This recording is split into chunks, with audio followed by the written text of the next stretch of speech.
Alhamdulillahi Rabbil Alamin, wassalatu wassalamu ala nabiyyina Muhammad wa ala alihi wa ashabihi ajma'in.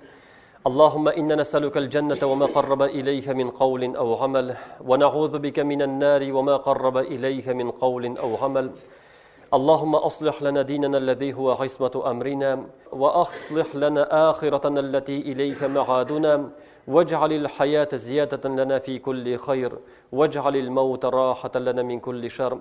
اللهم اغفر للموتى المسلمين، اللهم اغفر لهم وارحمهم وعافيهم واعف عنهم وأكرم نزولهم ووسع مدخلهم واغسلهم بالماء والثلج والبرد ونقيهم من الخطايا كما ينقى الثوب الأبيض من الدنس. اللهم زدهم بالحسنات إحسانا وبالسيئات مغفرة وغفرانا. يا رب بزاللам, шушы мүбәрәк җомга көнне, мүбәрәк айет көнне кулларыбызны күтәреп синнән сорыйбыз. Я Раббыбыз Аллам, без синең йортыңа җыелдык, синең рәхмәтеңә ирешергә дип, синең әмереңне үтәп, шушы Рамазан айлары буе гыйбадат кылдык. Рамазан айы буе ураза тоттык. Рамазан айы буе синең әмерләрне үтәргә тырыштык, тыйганнардан тыйлырга тырыштык. Я Раббыбыз Аллам, барчаларыбыздан кылган изгелекләребезне үзенең рәхмәте белән кабуллардан кыл. Я Раббыбыз Аллам, тоткан уразаларыбызны кабуллардан кыл, башкарган намазларыбызны кабуллардан кыл, биргән фитра садакаларын һәм башка закатларыбызны, башка садакаларны үзенең рәхмәте белән кабуллардан кыл. Я Раббыбыз Аллам, синнән генә сорыйбыз, синең рәхмәтеңә өмет итәбез. Кыямәт көнендә шуның әҗр-савапларын күреп шатланырга насыйп кыл. Я Раббыбыз Аллам, бездән дуга өмет итеп яткан, вафат булган әти-әниләребезнең, әби-бабайларыбызның, якыннарыбызның, туганнарыбызның, гомумән дин кардәшләребезнең барчасындагы гөнаһларын гафу кыл. Аларның бәндәчелек булган кылган гөнаһларын гафу кылып, каберләрен нурлы кыл, җәннәт бакчалары кылып, кыямәткә хәтлек нигъмәттә ятырга насыйп кыл. Кыямәт көнендә аларны урыннан җәннәттә кыл. Я Раббыбыз Алла, без үзебезнең гомеребез исән чакларыбызда аларны онытмыйча, һәр вакытны дугачы булса идек. Я Раббыбыз Алла, үзебез вафат булганнан соң, безнең балаларыбыз, оныкларыбыз безне онытмыйча безгә дугачы булса иде. Я Раббыбыз Алла, синнән генә сорыйбыз, синең рәхмәтеңә өмет итәбез. Исәннәребезгә, тәннәребезгә сәламәтлек бир, күңел күзләребезгә нур, калып күзләребезгә нур биреп, синең әмерләрне үтәп, тыйганнардан тыелып яшәргә насыйп кыл. Безнең балаларыбызга, оныкларыбызга тәүфик һәм һидаят бир. Аларга дагы сәламәтлек биреп, әти-әниләренә, әби-бабайларына мәрхәмәтле, шәфкатьле балалар булып үсеп җитеп, динебезгә, милләтебезгә файда китерүчән балалар булырга насыйп кыл. Я Раббыбыз Аллам, я Раббыбыз Аллам, илләребезгә тынычлык бир, төрле хәвефләрдән, сугышлардан, бәла-казалардан, афәтләрдән үзен саклам. Я Раббыбыз Алла, авыруларыбызга хәерле шифалар насыйп кыл. Әҗәттә булучыларга әҗәтләреннән котылырга насыйп кыл. Я Раббыбыз Алла, кайгы килүчеләргә кайгыларыннан җиңеллек бир. Я Раббыбыз Алла, я Раббыбыз Алла, шушы Рамазан айында Гайет көнендә, я Раббыбыз Алла, гөнаһларыбыздан арынган хәлдә өйләребезгә кайтсак идек. Шушында җыелган дин кардәшләребезнең гөнаһларын гафу әйләсәң иде. Я Раббыбыз Алла, гомеребезнең ахырына хәтлек синең әмерләрне үтәп, тыйганнардан тыелып яшәп, ахыргы сугышларыбыз суллаганда ла илаха илляллах Мухаммад Расулуллах кәлимәсен әйтеп, синең хузурыңа кайтып вәгъдә иткән җәннәтләргә кергән насыйп кыл. Я Раббыбыз Алла, шушы мәчеткә ярдәм итүчеләргә, шушы мәчеткә садакаларын салучыларның дагы эшләрен уң кыл. Аларның тормышларына бәрәкәт бир, малларына бәрәкәт бир. Кылган изге гамәлләрен үзен сакла. Раббана атина фид дунья хасана ва фил ахирати хасана ва қина азабан нар ва саллаллаху ва саллим ва барик аля набiyina Muhammad ва аля алихи ва асхабиhi ajma'in bi rahmatika. Bismillahirrahmanirrahim. Alhamdulillah wassalatu wassalamu ala rasulillah. Assalamu alaykum wa rahmatullahi wa barakatuh. Hörmətli din qardaşlarım, менә без Аллаһның рәхмәте белән гайет намазына җыелдык. Гайет намазы ул безнең зур гыйбадаттан соң килә. Рамазан айы буе гыйбадат кылганнан соң, Рамазан айы буе уразаларыбызны тотканнан соң, Рамазан айы буе кичләрен таравих намазларында башкарганнан соң, Аллаһ Тәгалә безгә шушылай итеп бүләк бирә. Ул да булса, Аллаһның йортында җыелып, аның әмерен үтәп, тәкбирләр әйтеп, гайет намазын башкару. Хөрмәтле дин кардәшләрем, әгәр дә без фикерләп карасак, Рамазан айы безнең өчен бик тиз үтте. Әле без аны көтеп алган идек. Рамазанга 1 ай калды, 2 ай калды, 1 атна калды дип көтә идек, дугалар кыла идек. Исән имин Рамазан айын каршы алырга насыйп ит дип Аллаһтан сорый идек. Менә Аллаһ Тәгалә аны безгә җиткерде. Җиткерде генә түгел. Без анда инде гыйбадат кылып, Аллаһка булдыра алганча буйсынып, бу елгы Рамазан айы белән саубуллаштык. Ул инде үтеп китте. Қалды анда біздің ғамәлләребез. Һәм кеше ике төрле. Ул Рамазанда тырышты, гыйбадат кылырга тырышты, һәм ул өмет итә, я Раббым, кабул итсәң иде дип. Кайбер кеше тырышмады. Кайбер кеше ихтибар да итмәде. Ул кеше фикерләсен иде, уйласын иде. Икенче алай эшләмим дип, киләсе Рамазаннарга хәтлек яшәсәм, киләсе Рамазаннарны я Раббым үзен риза булган хәлдә үткәрим әле дип ниятләсә иде. Чөнки, хөрмәтле дин кардәшләрем, безнең бит гомеребез үтеп бара. Безнең гомеребез ул көннәрдән тора. Ягъни безнең гомеребез көннәрдән тора. Бер көн үткәч, инде безнең гомеребез бер көнгә кимеде. Көннәр үтә, атналар үтә, айлар үтә, еллар үтә. Шулай итеп безнең Аллаһ тарафыннан биргән гомеребез кимеп бара. Әгәр дәген кеше аңласа, бу гомер беткәннән соң нәрсә була? Бу гомер беткәннән соң мәңгелек тормыш башлана. Мәңгелек. Чөнки безнең җаннарыбыз исән, кешенең тәненнән җаны чыкса дагын, аның җаны исән кала. Һәм шул җан җиргә аның тәне күмелә, ул җан исән. Кыямәт көне җиткәч, Аллаһ Тәгалә тәннәребезне кире үстереп чыгарачак, һәм җаннарыбыз кире тәннәребезгә керәчәк. Менә шунда шын хакыйкый тормыш башлана. Адәм баласы әйтәчәк: "Я лайтани каддамту ли хаяти." Кыямәт көнендә әйтәчәк: "Ник мин шын хакыйкый тормышым өчен изге гамәлләр кылмадым микән?" дип. "Ник мин изге гамәлләр кыла алмадым микән?" дип үкенәчәк. Аллаһ Тәгалә безгә шушы юлны җиңгеләйтте. Ул безгә әмер итте, шушы үзе күрсәткән юл белән барырга. Һәм шул бару юлы җиңел булсын өчен Аллаһ Тәгалә безгә гыйбадәтләрне фарыз кылды. Безгә 5 вакыт намазны фарыз кылды Аллаһ Тәгалә. Ни өчен? Чөнки Аллаһ белән элемтә булсын өчен. Әгәр дәген бер кешене тайгага ыргытсалар, экспедицияга китсә, ул үзәк белән көнгә 5 тапкыр элемтәгә чыга икән, үзәктәге кешеләр аның өчен ышанычта булалар.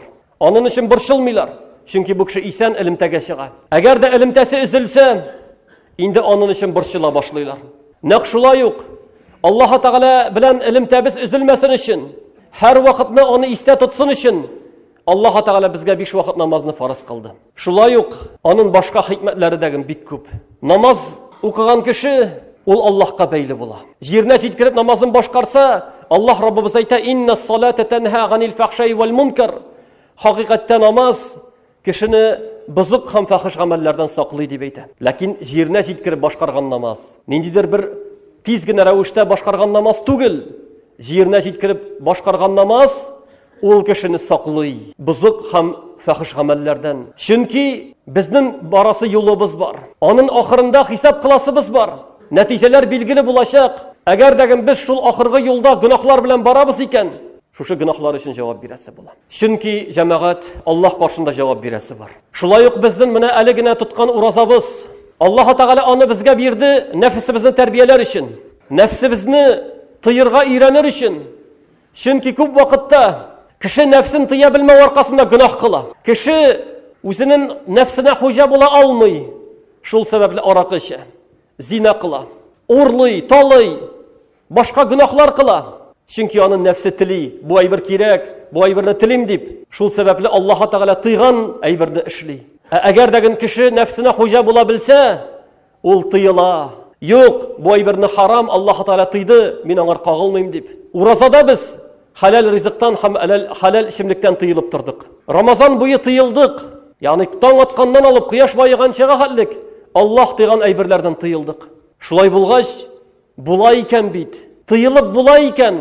Шуңа күрә Аллаһ Тәгалә безгә дәрес алырга куша. Тыйылып булгач, харам әйберләрдән дә тыйылырга тиешлебез. Харамнардан да тыйылырга тиешлебез.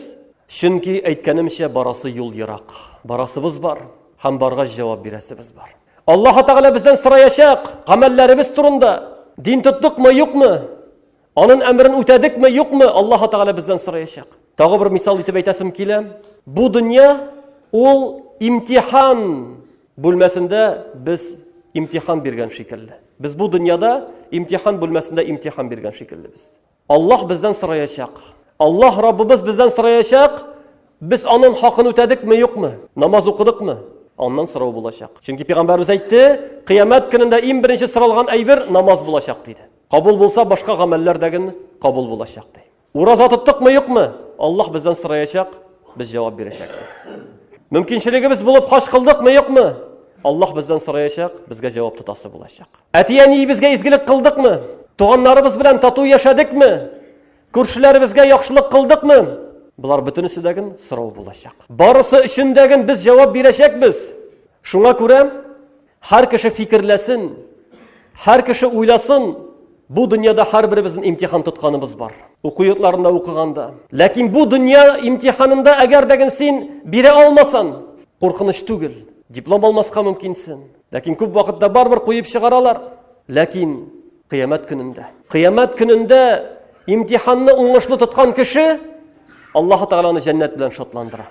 Әмма ләкин кыямәт көнендә имтиханны бирә алмаса, менә шушы сорауларга җавап бирә алмаса, Аллаһ Тәгалә җәһәннәм белән куркыта. Шуңар Аллаһ Раббыбыз әйтә: "Фәмән зухзиха ганин нари ва удхилал җанната фақад фаз, ва мал хаятуд дунья илля матаъул гурур." Кем тырышып җәһәннәм утыннан кутыла алган икән, бу кеше уңышка иреште ди.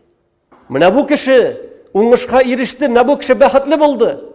Бу дөнья ул алдану гына булды дип әйтә Аллаһ Тәгалә. Бу дөнья ул алдану.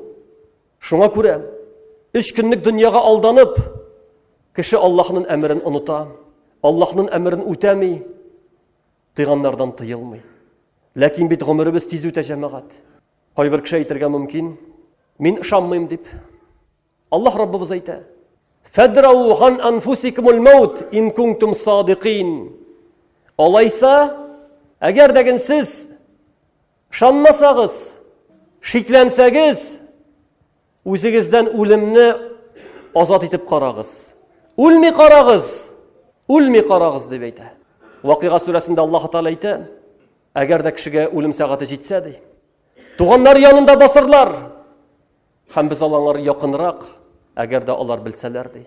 Шушында тыеп карасыннар. Әҗәл җиткәнне, Аллаһ Тәгалә кешегә әҗәлен җиткерсә, менә шул вакытта үлемнән алып кара ул кешене, коткарып кара. Беребез дә коткара алмый.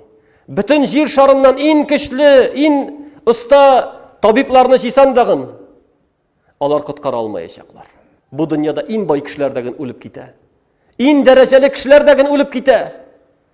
Берсе дәген әле исән калганы юк. Барыбыз дагын үләчәкбез. Шулай булгач, үлгәннән соң нәрсә була? Безне кем бу дөньяга китерде? Һәм безне кем алып китә җаннарыбызны? Менә шул зат безгә әйтте, Аллаһ Раббыбыз Коръәндә әйтте: "Афа хасибтум аннама халакнакум габаса ва аннакум илейна ла турҗаун." Сез уйлыйсызмы? Без сезне уйнап кына бар иттекме? Без сезне уен өчен бар иттекме? Һәм сез безгә кире кайтмассызмы дип уйлыйсызмы дип әйтә. Шанабызмы, шанмыйбызмы? Аллаһ каршына кире кайтачакбыз. Менә шушында кире кайтканда җавап бирәсе булачак. Аллаһ Тәгалә бездән сораячак кылган гамәлләребез турында. Менә шуңа күрә акыллы кеше Аллаһ каршына кире кайтачакбыз. Һәм Аллаһ Раббыбыз бездән сораячак кылган гамәлләребез турында. Менә шуның өчен һәрберебез фикерләргә һәм уйларга тиешлебез. Үлгәннән соң мин нәрсә алып барам? Кеше үлсә, аның белән бер нәрсә дәген китми. Пәйгамбәрбез саллаллаһу алейхи ва саллям әйтте: "Кешене затып бара 3 әйбер" диде. Туганнары, малы һәм гамәле. Икесе кайтып китә, берсе кала диде.